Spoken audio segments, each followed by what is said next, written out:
శ్రీ వరాహలక్ష్మీ నరసింహస్వామి గిరి ప్రదక్షిణ సందర్భంగా జరిగిన యాత్రలో భక్తులు భారీగా పాల్గొని ముడుపులు కానుకలు చెల్లించుకున్నారు. ఈ నేపథ్యంలో ఆలయ కమిటీ దేవాదాయ కార్యనిర్వహణాధికారి జొల్లపల్లి కృష్ణారావు భక్తుల సమక్షంలో హుండీల లెక్కింపు కార్యక్రమం ప్రారంభించారు.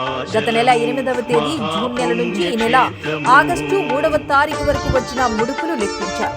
ఈ సందర్భంగా సింహాచలం ఆలయ ఎగ్జిక్యూటివ్ అధికారి తెలిపిన వివరాల ప్రకారం ఇండియన్ కరెన్సీ ప్రకారం భక్తులు 2,52,68,438 రూపాయలు భక్తులు సమర్పించిన నాణేల రూపంలో 15,73,599 మొత్తంగా కలిపి 2,68,42,037 రూపాయలు వచ్చినట్టు ఆలయ ఈవో అధికారికంగా వెల్లడించారు.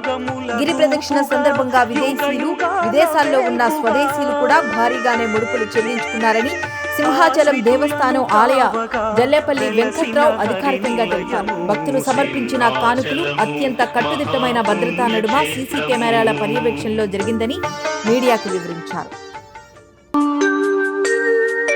సింహాచలము మహాపుణ్యక్షేత్రము, సింహాచలము మహాపుణ్యక్షేత్రము, శ్రీవరాహ నరసింహుని దివ్యధామము, సింహాచలము మహాపుణ్యక్షేత్రము.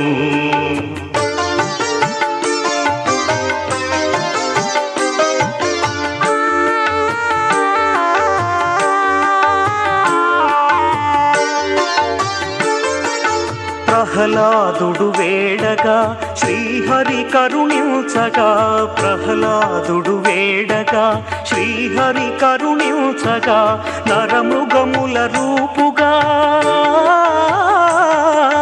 నరమృగముల రూపుగా, యుగ యుగాల వేల్పుగా,